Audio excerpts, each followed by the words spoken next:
Hi everyone, a very warm welcome to Skill Shot. क्या आप accountant का interview देने जा रहे हैं? तो ये वीडियो आपके लिए है।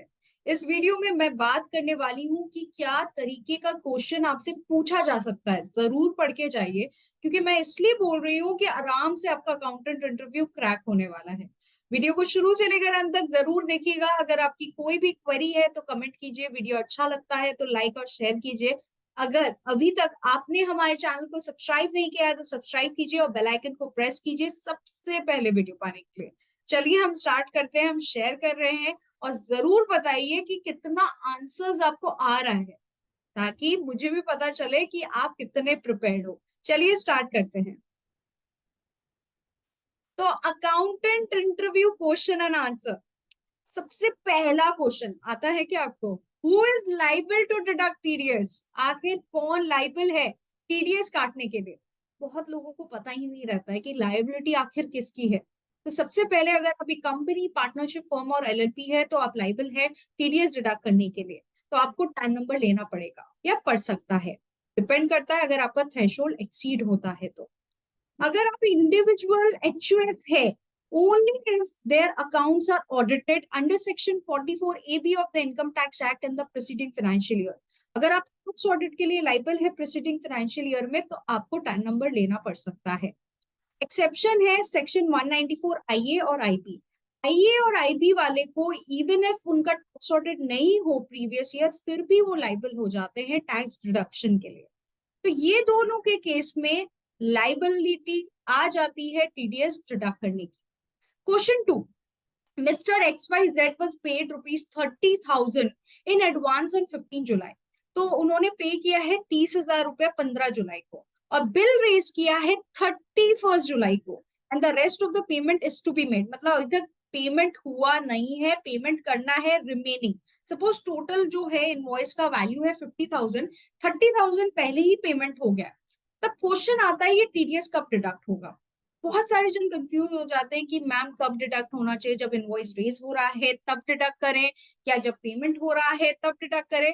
तो एकदम आसान सा जवाब है, जब ड्यू है और जब पेमेंट हो रहा है, विचएवर इज अर्लियर, जो इंसिडेंट पहले हो रहा है उस टाइम टीडीएस डिडक्ट होगा। तो 30,000 के केस में सीन्स 30,000 एडवांस में पेमेंट पहले हो जा रहा है, तो इस केस में 30,000 पे टीडीएस डिडक्ट होगा 15 जुलाई को, और 31 जुलाई को रिमेनिंग 20,000 पे होगा। इनवॉइस 50,000 का रेज हो रहा है, 30,000 में तो ऑलरेडी टीडीएस डिडक्ट हो चुका है, तो रिमेनिंग 20,000 पे जब इनवॉइस रेज होगा तब टीडीएस कटेगा। ठीक है, तो 20,000 का आप 10% कर लो, वो 31 जुलाई को हो जाएगा, और 15 जुलाई को 30,000 का 10%।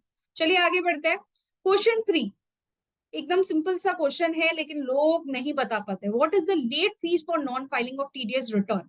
सबसे पहले रिटर्न और चालान में क्या अंतर है? आप लोग प्लीज कमेंट कीजिए, आपको क्या लगता है रिटर्न और चालान में क्या अंतर होता है? काफी लोगों को पता ही नहीं है। रिटर्न का मतलब we are giving information to the government, जहां पर हम गवर्नमेंट को इन्फॉर्मेशन देते हैं, और चालान का मतलब जिसके थ्रू हम क्या करते हैं, पेमेंट करते हैं। तो लेट फीस किस केस में लगेगा? जब आप रिटर्न फाइलिंग इन्फॉर्मेशन आप लेट दोगे, और इंटरेस्ट कब लगेगा? जब आप पैसा लेट दोगे। ठीक है, चलिए।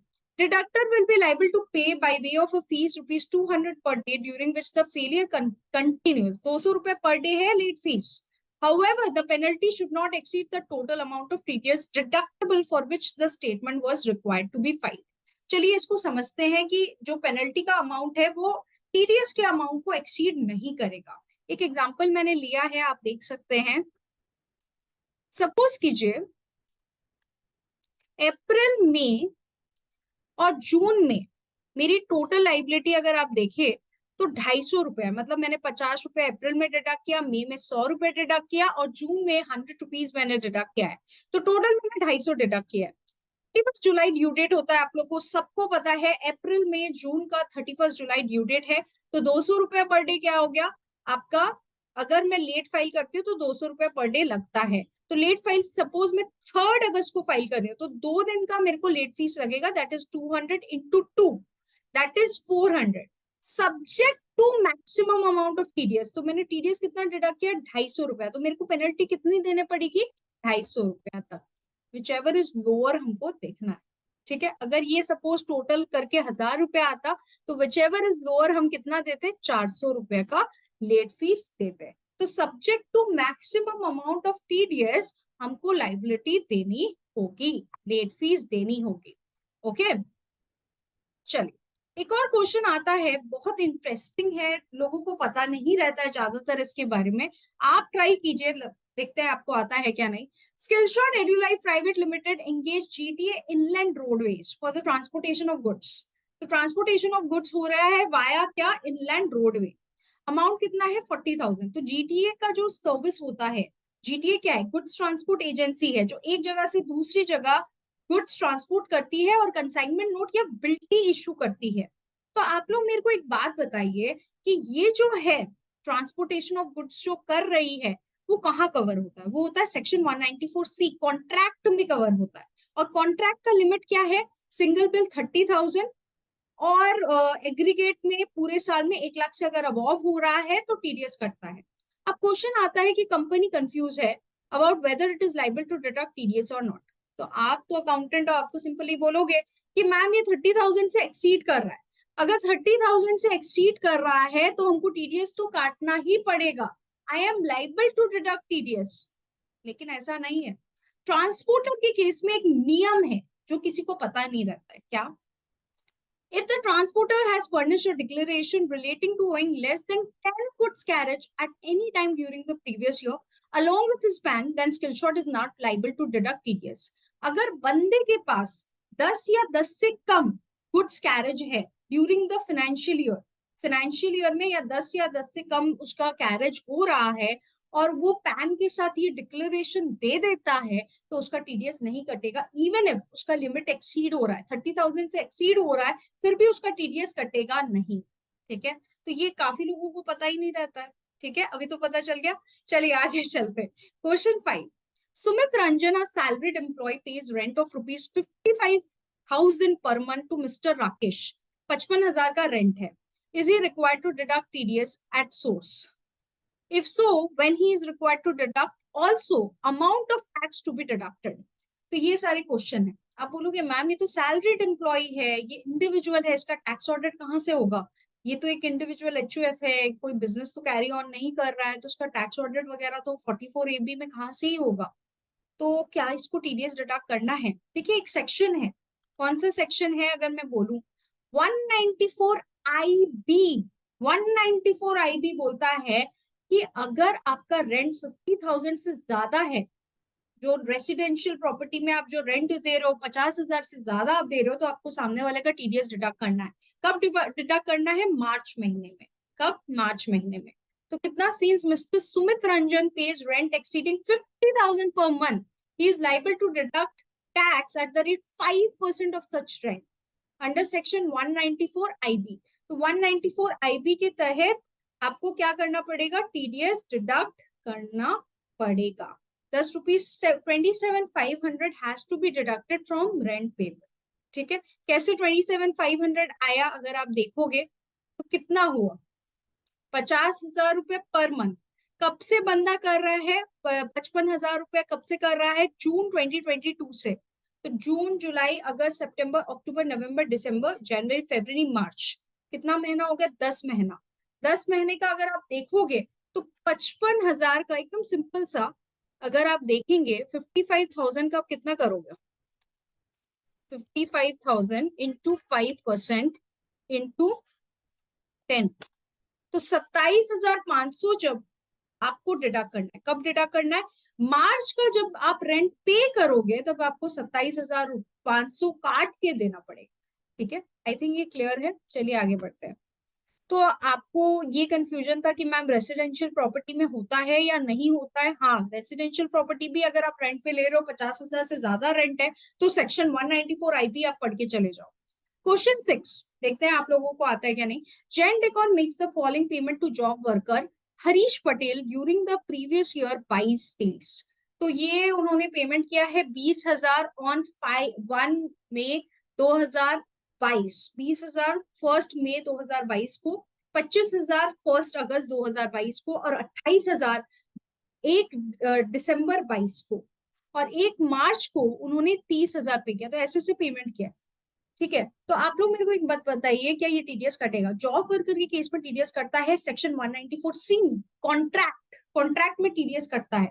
तो कॉन्ट्रैक्ट में अगर टीडीएस कटता है तो कब? सिंगल बिल 30,000 से ज्यादा और एग्रीगेट 1 लाख से ज्यादा। तो अगर आप देखिए 20,000 तो सिंगल बिल तो 30,000 से ज्यादा नहीं हो रहा है, तो टीडीएस नहीं कटेगा। इस केस में भी नहीं कटेगा, इस केस में भी नहीं कटेगा। तो इस केस में नहीं, आप बोलोगे मैम ये तो 30,000 से ज्यादा हो रहा नहीं, तो आप एग्रीगेट देखो, क्या एग्रीगेट में तो 30,000 से ज्यादा हो रहा है? तो आप देखोगे 20 + 25 45, 45 + 28 लगभग 45, आप 45 90 93 हो गया आई थिंक। 45 और 28, सॉरी 93 नहीं हुआ, ये आपका लगभग 73 हो गया ना। 73 और 30,000 अगर देखो तो टोटल आपका 1,03,000 हो रहा है। तो 1,03,000 सीन्स वो एक्सीड कर रहा है, तो हमको टीडीएस काटना पड़ेगा। एक बार हम करके आपको दिखा देते हैं कि हर महीना कैसे हो रहा है। 20,000 है, 25,000 है, 28,000 है, और क्या है, 30,000 है। टोटल आप अगर करोगे तो आपका कितना आ रहा है? टोटल आपका 1,03,000 है। तो लास्ट बिल में आपको टीडीएस काटना होगा। 1,03,000 का आप कितना करोगे? 1%। सामने वाला अगर इंडिविजुअल एचयूएफ है तो 1% टीडीएस कटेगा। तो अल्टीमेटली आप कितना पे करोगे सामने वाले को? This minus this. तो ये आपको पे करना पड़ेगा। तो जैसे ही 1 लाख को एक्सीड करता है वैसे ही हमको टीडीएस जो है वो डिडक्ट करना पड़ेगा। और पर बिल के हिसाब से अगर 30,000 से एक्सीड करता है तो हम टीडीएस डिडक्ट करेंगे। ये हमको क्लियर हो गया है। अब हम आगे चलते हैं। बहुत ही अलग टाइप का क्वेश्चन है, काफी लोग एकदम कंफ्यूज रहते हैं कि ये क्वेश्चन कैसे हम सॉल्व करेंगे। देखते हैं आप लोग बता पाते हो या नहीं।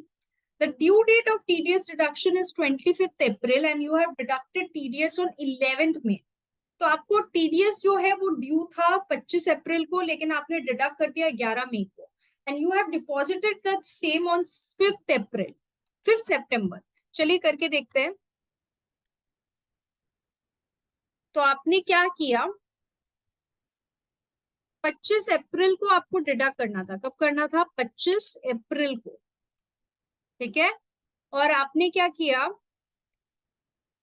11 मई को डिडक्ट किया और पे किया 5th सितंबर को। तो ये था आपका क्रोनोलॉजी। तो 25 अप्रैल को करना था, तो और आपने डिडक्ट कब किया है? 11th मई को। तो 2 महीने का आपका इंटरेस्ट लगेगा। अब आप बोलोगे मैम 2 महीने का जो इंटरेस्ट है वो किस हिसाब से लगने वाला है, किस हिसाब से मुझे इंटरेस्ट जो है वो देना पड़ जाएगा? आपको लग रहा होगा कि मैम ये इंटरेस्ट जो है वो किस हिसाब से लगेगा।